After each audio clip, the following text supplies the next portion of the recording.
आजकल social media में जागो हिंदू जागो, जागो हिंदू जागो खूब लिखा जा रहा है, लेकिन ये हिंदुओं को जगाने वाले ये नहीं बता रहे कि जाके करे क्या। कन्हैया लाल जाग गए थे, आई सपोर्ट नुपुर शर्मा लिख दिया, गला काट दिया उनका। एक छोटा बच्चा देवराज जाग गया था, खूब देशभक्ति के गाने गाता था, चाकू से गोद गोद की हत्या हो गई। कमलेश तिवारी जाग गए थे, हिंदू हित की बात करने लग गए थे, चाकू से गोद गोद की हत्या हो गई। और कमलेश तिवारी से कन्हैया लाल तक जितने भी जिहादियों ने हत्या किया, आज तक ना उनकी 100% संपत्ति जब्त हुई, ना उनको फांसी हुई, ना उनकी नागरिकता खत्म हुई। अब हिंदू जाग के क्या करे? क्या जिन्होंने कमलेश तिवारी को मारा हिंदू जाग के जाके उनकी हत्या कर दे, या जिसने कन्हैया लाल को मारा हिंदू जाके उसकी हत्या कर दे? समझ में नहीं आ रहा हिंदू जाके करे क्या। आप क्या चाहते हो? हिंदू जाग जाए और भारत में 18-18 बच्चे पैदा करना शुरू कर दे? आप ये चाहते हो कि हिंदू, जैन, बौद्ध, सिख ये भी 18-18 बच्चे पैदा करें, ब्राह्मण, क्षत्रिय, वैश्य, दलित ये भी 18-18 बच्चे पैदा करें? चलो ठीक, 18 बच्चे पैदा करेंगे, 20 बच्चे पैदा करेंगे, बेरोजगारी आप दूर करोगे, कुपोषण आप दूर करोगे, प्रदूषण आप दूर करोगे, शुद्ध दूध आप दे पाओगे, शुद्ध फल आप दे पाओगे, शुद्ध आटा दे पाओगे, शुद्ध सब्जी दे पाओगे? नहीं। तो हम दो हमारे दो की मांग करो। ये जागो हिंदू करके क्या मिल रहा है? आप धर्मांतरण एक बहुत बड़ी समस्या है। हिंदू जाग के धर्मांतरण कैसे रोक सकता है? अरे धर्मांतरण कराने के लिए विदेशों से फंडिंग आ रही है, हिंदू जागने के बाद भी फंडिंग तो रुकेगी नहीं। हवाला के जरिए फंडिंग आ रही है क्योंकि कानून घटिया है। एफसीआरए के जरिए फंडिंग आ रही है क्योंकि एफसीआरए 2010 में कांग्रेस ने बनाया इसीलिए था। अंदर से जो ड्रग स्मगलिंग का पैसा आ रहा है वो धर्मांतरण में खर्च हो रहा है, हिंदू जाके उसको भी नहीं रोक सकता। हिंदू जाके करे क्या? चंगाई सभा होती रहती है, वो 100 नंबर पर फोन करता है, पुलिस आती है, थोड़ी देर के लिए चंगाई सभा रुक जाती है, बाद में चंगाई सभा वाले पैसा दे देते हैं, मुकदमा भी नहीं होता। अब आप चाहते हो कि हिंदू जागे और जाके जो लोग चंगाई सभा करते हैं, जो धर्मांतरण कराते हैं, उनके ऊपर हमला करते हैं। चलो हमला कर भी देगा, उसके खिलाफ जो मुकदमा हो जाएगा आप बचाने आओगे क्या? तो अगर वास्तव में आप चाहते हो जनसंख्या विस्फोट रुके, जिसके कारण भारत की डेमोग्राफी बदल रही है, तो जनसंख्या नियंत्रण कानून की मांग करो। हिंदुओं को जगा के क्या मिलेगा? अरे जागो सांसद जागो बोलो, जागो विधायक जागो बोलो, जागो मंत्री जागो बोलो, जागो मुख्यमंत्री जागो बोलो, जागो सरकार जागो बोलो। सरकार सांसद विधायक को नहीं जगाएंगे, बस जागो हिंदू जागो, जागो हिंदू जागो। धर्मांतरण राष्ट्र की सुरक्षा के लिए खतरा है, लेकिन पुलिस एनएसए नहीं लगाती क्योंकि एनएसए में कहीं राष्ट्र की सुरक्षा के लिए क्या खतरा हो डिफाइन नहीं है। धर्मांतरण देश की एकता अखंडता के लिए खतरा है, फिर भी पुलिस यूपीए नहीं लगाती। धर्मांतरण वेजिंग वॉर है, फिर भी वेजिंग वॉर की धारा नहीं लगती। धर्मांतरण देशद्रोह है, फिर भी पुलिस देशद्रोह की धारा नहीं लगाती। धर्मांतरण ऑर्गेनाइज क्राइम है, फिर भी पुलिस गैंगस्टर नहीं लगाती। अब हिंदू जाग के ये धाराएं नहीं लगवा सकता। ये धाराएं तब पुलिस लगाएगी जब गृह मंत्रालय से देश की सभी राज्य सरकारों को बाकायदा एक सर्कुलर जाएगा कि भैया जब जब धर्मांतरण हो उनके खिलाफ एनएसए लगाइए, यूएपीए लगाइए, वेजिंग वॉर की धारा लगाइए, देशद्रोह लगाइए, इनके ऊपर गैंगस्टर एक्ट लगाइए, इनके ऊपर मकोका घुसकोका लगाइए, इनकी 100% संपत्ति जब्त करिए, इनकी नागरिकता खत्म करिए, इनको आजीवन कारावास फांसी दीजिए, इनके लिए स्पेशल कोर्ट में इनका मुकदमा चलवाइए। धर्मांतरण तब रुकेगा जब narco polygraph brain mapping lab होगा, कानून बनेगा, फटाफट इनका narco polygraph brain mapping test करिए, इनको सजा दे दीजिए। धर्मांतरण तब रुकेगा जब विदेशी फंडिंग रुकेगी, विदेशी फंडिंग तब रुकेगी जब हवाला बंद होगा, एफसीआरए खत्म होगा। तो हवाला चल रहा है क्यों? क्योंकि कानून घटिया है। विदेशी फंडिंग आ रही है क्योंकि एफसीआरए चल रहा है। तो हिंदू जाके करे क्या? तीसरा जो सबसे बड़ा, पहला खतरा जनसंख्या विस्फोट, दूसरा खतरा धर्मांतरण, तीसरा खतरा जो सबसे बड़ा खतरा घुसपैठ।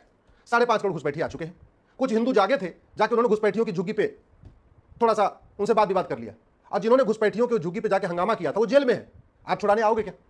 घुसपैठिए जेल नहीं गए, घुसपैठियों को तो झुग्गी के बदले मकान मिला है दिल्ली में। हाँ, जो लोग घुसपैठियों को जगाने हिलाने गए थे, जो घुसपैठियों को भगाने गए थे, वो जेल में बैठे हुए। अब हिंदू जाके क्या करेगा? घुसपैठ कैसे रोक लेगा? वो बॉर्डर पे जो 2000 रुपए देकर घुसपैठियों को अंदर आने देते हैं, उसको हिंदू जागा हिंदू कैसे रोक लेगा? अंदर आते हैं 2000 रुपए में जो आधार बनवा लेते हैं, उसको हिंदू कैसे रोक लेगा? 2000 रुपए में दलाल उनका ड्राइविंग लाइसेंस बना देता है, 2000 रुपए में उनका बर्थ सर्टिफिकेट बनवा देता है, 2000 रुपए में उनका आधार बन जाता है, 2000 रुपए में उनका डोमिसाइल सर्टिफिकेट बन जाता है, 3-4 हजार रुपए में उनका ड्राइविंग लाइसेंस बन जाता है। ये हिंदू जाग के क्या कर लेगा? भ्रष्टाचार रोक देगा क्या? कैसे रोक देगा हिंदू भ्रष्टाचार? अरे वास्तव में अगर घुसपैठ रोकना है तो घुसपैठियों और उनके मददगारों के खिलाफ कठोर कानून बनाइए। घुसपैठ तब रुकेगी जब जो लोग घुसपैठियों की मदद करते हैं, चाहे आधार बनाते हैं, चाहे राशन कार्ड बनाते हैं, चाहे ड्राइविंग लाइसेंस बनाते हैं, चाहे बर्थ सर्टिफिकेट बनाते हैं, चाहे वोटर आईडी बनाते हैं, जो भी करते हैं, जब उनकी 100% संपत्ति जब्त करने, नागरिकता खत्म करने, आजीवन कारावास फांसी देने के लिए कानून बनेगा। घुसपैठ तब रुकेगी जब पूरे बॉर्डर का, जो भारत का बॉर्डर है, वहां जगह जगह बोर्ड लगा दिया जाएगा, भारत में अवैध घुसपैठ करना गंभीर अपराध है, पकड़े जाने पर 10 से 20 साल सजा होगी। हर जगह बोर्ड लगा दीजिए बॉर्डर पे, घुसपैठी देख के वहीं से पीछे चले जाएंगे, अंदर आएंगे नहीं। अंदर क्यों आते हैं? क्योंकि घुसपैठियों के खिलाफ हमारे पास कोई कानून नहीं है, इसलिए आते हैं। कानून बनाइए, देखिए घुसपैठ रुक जाएगी। आप घुसपैठ को देशद्रोह घोषित करिए, आप घुसपैठ को राष्ट्र की सुरक्षा के लिए खतरा घोषित करिए, आप घुसपैठ को देश की एकता अखंडता के लिए खतरा घोषित करिए, आप घुसपैठ को ऑर्गेनाइज क्राइम डिक्लेयर करिए। पूरे देश की पुलिस को एक सर्कुलर भेजिए कि भैया जो घुसपैठिया पकड़े और जो उसका मददगार मिले उसके खिलाफ एनएसए लगाओ, यूएपीए लगाओ, देशद्रोह की धारा लगाओ, वेजिंग वॉर की धारा लगाओ, उसके ऊपर गैंगस्टर एक्ट लगाओ, गुजकोका मकोका जो भी उस राज्य का कानून है वो लगाओ, फास्ट ट्रैक कोर्ट में मुकदमा चलाओ, इनको सजा दिलवाओ, घुसपैठ रुक जाएगी। इसमें हिंदू जाके कैसे क्या कर लेगा? करना सरकार को है, करना सांसदों विधायकों को है, करना गृह मंत्री को है, करना कानून मंत्री को है, काम उनका है। रोकना जो है पुलिस को है, थानेदार को है, हवलदार को है, कप्तान को है, कलेक्टर को है। इसमें जाके हिंदू क्या करेगा? जाके उनको लाठियों से पीटना शुरू करेगा क्या? चौथा जो सबसे बड़ा खतरा है, ये मदरसा, मिशनरी स्कूल और मैकाले एजुकेशन सिस्टम है। अब मदरसा जो चल रहा है, मैकाले स्कूल जो चल रहा है, जो मिशनरी स्कूल चल रहा है, इसको तो सरकार को राइट टू इक्वल एजुकेशन कानून बनाना पड़ेगा, समान शिक्षा लागू करना पड़ेगा। उसमें हिंदू जाके क्या कर लेगा? बताओ मुझे, क्या करेगा हिंदू? सबसे बड़ा खतरा भ्रष्टाचार।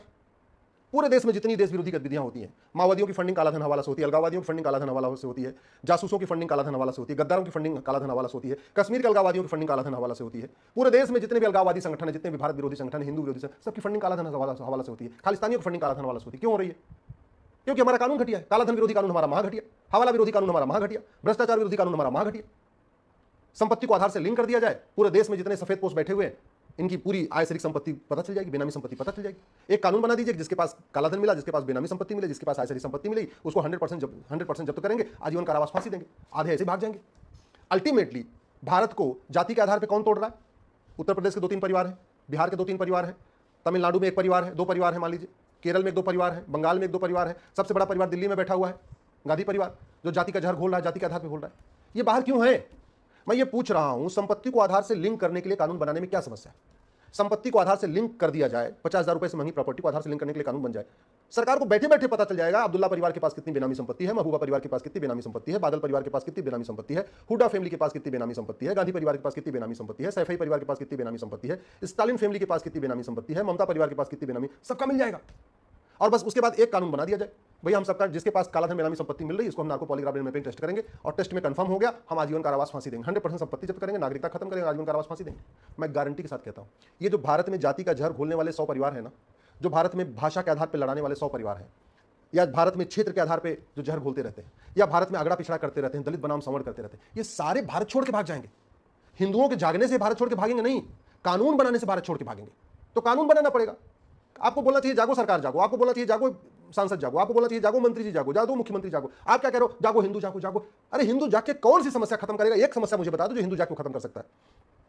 ड्रग स्मगलिंग कारण हमारे बच्चे बर्बाद हो रहे, स्कूल कॉलेज हर जगह सारे ड्रग बिक रहे हैं, यंग जनरेशन पूरी बर्बाद हो रही है। पूरा ड्रग का कारोबार एक पर्टिकुलर, जानते हैं सब लोग कौन करता है, कहां से आ रही है ड्रग, और सबसे ज्यादा ड्रग कंजम्पशन कहां हो रहा है? हिंदू जैन बौद्ध सिख के लड़के ले रहे हैं, ब्राह्मण क्षत्रिय वैश्य दलित के बच्चे ले रहे हैं। तो ब्राह्मण क्षत्रिय वैश्य के बच्चे, दलित के बच्चे नशेड़ी हो रहे हैं, हिंदू जैन बौद्ध सिख के बच्चे नशेड़ी हो रहे हैं, और इस नशे से जितना पैसा आ रहा है वो सारा एक जगह जा रहा है, भारत विरोधियों के पास जा रहा है। तो हिंदू जाग के नशा तस्करी कैसे रोक सकता है? अरे नशा तस्करी तब रुकेगा जब नशा तस्करी को आप देशद्रोह घोषित करिए, नशा तस्करी को आप राष्ट्रीय सुरक्षा के लिए खतरा घोषित करिए, नशा तस्करों को जो है आजीवन कारावास, फांसी देने के लिए कानून बनाइए, narco polygraph brain mapping test करिए, इनका टेस्ट करिए, इनको फांसी दीजिए, देखिए सही मामला ठीक हो जाएगा, नशा तस्करी रुक जाएगी। नशा तस्करी रुक जाएगी तो स्वाभाविक सी बात है सनातन धर्म मजबूत होगा। उसमें हिंदू जाग के क्या करेगा? ह्यूमन ट्रैफिकिंग हो रही है, 1 लाख से ज्यादा लड़कियां अकेले महाराष्ट्र से लव जिहाद के शिकार हो चुकी है। 1 लाख से ज्यादा, एक राज्य से, सोच लीजिए, पीएल चल रही है वहां पे। ऐसे केरल में घटना आई है कि यहाँ उड़ीसा, असम, बिहार, छत्तीसगढ़ और बंगाल के 5 राज्यों के गरीब बच्चों को किडनैप किया गया, 60,000 बच्चों को ले जाया गया केरल में और वहां उनको कन्वर्ट कर दिया गया यतीम खानों में रख के। अब आप ये बताओ, ये जो ह्यूमन ट्रैफिकिंग होती क्यों होती है? लोग बच्चों को किडनैप करने में खौफ क्यों नहीं है? क्यों? क्योंकि हमारा कानून सड़ा हुआ है, हमारा कानून वहां घटिया है। हमारे बच्चे अश्लीलता के चक्कर में बर्बाद हो रहे हैं। अश्लीलता रोकना किसका काम है? सरकार का काम है। कानून बनाना किसका काम है? सरकार का काम है। हिंदू जाग के क्या अश्लीलता रोक देगा? ये जो ट्विटर पे अश्लीलता फैल रही है, इंस्टाग्राम पे फैल रही है, ओटीटी पे फैल रही है, वेब सीरीज के माध्यम से फैल रही है, सीरियल के माध्यम से फैल रही है, फिल्मों के माध्यम से फैल रही है, नाटक के माध्यम से फैल रही है, इस अश्लीलता को हिंदू जाग के कैसे रोक लेगा? इसलिए तो कानून बनाना पड़ेगा। हमारे बच्चे सनातन संस्कृति भूलते जा रहे हैं, क्यों? क्योंकि हमने पूरे मैकाले एजुकेशन सिस्टम बना रखा। अंग्रेजों जो सीबीएसई बोर्ड बनाया उसको हमने आज तक खत्म ही नहीं किया, उसको बदला ही नहीं, आज भी चल रहा है वो सीबीएसई बोर्ड। 1926 में जो शुरू हुआ था, हम एक भारतीय शिक्षा बोर्ड नहीं बनाए, हम one nation one education board नहीं बना सके, हम वन नेशन वन सिलेबस नहीं लागू कर सके, हम वन नेशन वन करिकुलम नहीं लागू कर सके, हम यूनिफॉर्म एजुकेशन सिस्टम लागू नहीं कर पाए। हमने वेद की ऋचाओं को स्कूल में डाला नहीं, हमने गीता रामायण को स्कूल में पढ़ाया नहीं, तो फिर उसमें हिंदू जाके क्या कर लेगा?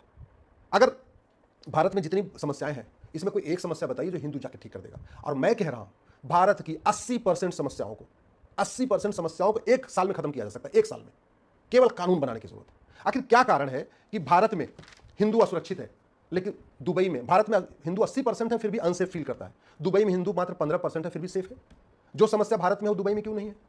भारत में अवैध निर्माण होता है, सड़क के किनारे मजार बनती, दरगाह बनती, पक्का कब्रिस्तान बनता है, खाड़ी देशों में क्यों नहीं बन जाती? भारत में यहाँ पे लव जिहाद हो रहा है, लैंड जिहाद हो रहा है, दुबई में क्यों नहीं हो जाता? आप जरा इसको समझिए। भारत की कोई समस्या लाइलाज नहीं है, लेकिन जागो हिंदू, जागो हिंदू, जागो हिंदू करके कुछ नहीं होगा। जागो सरकार जागो, जागो सांसद जागो, जागो विधायक जागो। आपको यह कहना पड़ेगा। आप व्हाट्सएप पे वीडियो फॉरवर्ड करके कुछ नहीं कर पाएंगे। आप जाइए संडे के दिन, एक दिन जाइए, सांसद को पकड़िए और उससे ये सांसद से पूछिए कि जो समस्या भारत में है ये सिंगापुर में क्यों नहीं है, जापान में क्यों नहीं है, चीन में क्यों नहीं है, अमेरिका में क्यों नहीं है? जो समस्या भारत में है वो दुबई में क्यों नहीं है, कुवैत में क्यों नहीं है, बहरीन में क्यों नहीं है? उससे ये पूछिए कि भारत में इतनी नशा तस्करी है, मानव तस्करी है, बाकी और जो अपराध हैं, ये चीन, जापान, सिंगापुर, दुबई में क्यों नहीं है? तो सांसद को जगाइए, विधायक को जगाइए, मंत्री को जगाइए, कलेक्टर कप्तान को जगाइए, सरकारों को जगाइए। हिंदू जाग चुका है, उसको पता है, लेकिन जागने के बाद भी कुछ नहीं कर सकता। जागा हुआ हिंदू न धर्मांतरण रोक सकता है, जागा हुआ हिंदू घुसपैठ नहीं रोक सकता, जागा हुआ हिंदू बम विस्फोट नहीं रोक सकता, जागा हुआ हिंदू जनसंख्या विस्फोट नहीं रोक सकता, जागा हुआ हिंदू माओवाद खत्म नहीं कर सकता, जागा हुआ हिंदू अलगाववाद खत्म नहीं कर सकता, जागा हुआ हिंदू धर्मांतरण नहीं रोक सकता, जागा हुआ हिंदू रोहिंग्याओं को नहीं भगा सकता, जागा हुआ हिंदू बांग्लादेशियों को नहीं भगा सकता, जागा हुआ हिंदू नशा तस्करी नहीं रोक सकता, जागा हुआ हिंदू मानव तस्करी नहीं रोक सकता, कुछ नहीं कर सकता। ये सारे काम सरकार को करना पड़ेगा, सारे काम कानून बना के करना पड़ेगा। और कानून बनाने के लिए सांसदों को जगाइए, विधायकों को जगाइए, मंत्रियों को जगाइए, जाके उनसे मिलिए। व्हाट्सएप पे वीडियो फॉरवर्ड करके, सोशल मीडिया में फॉरवर्ड करके कुछ नहीं होगा।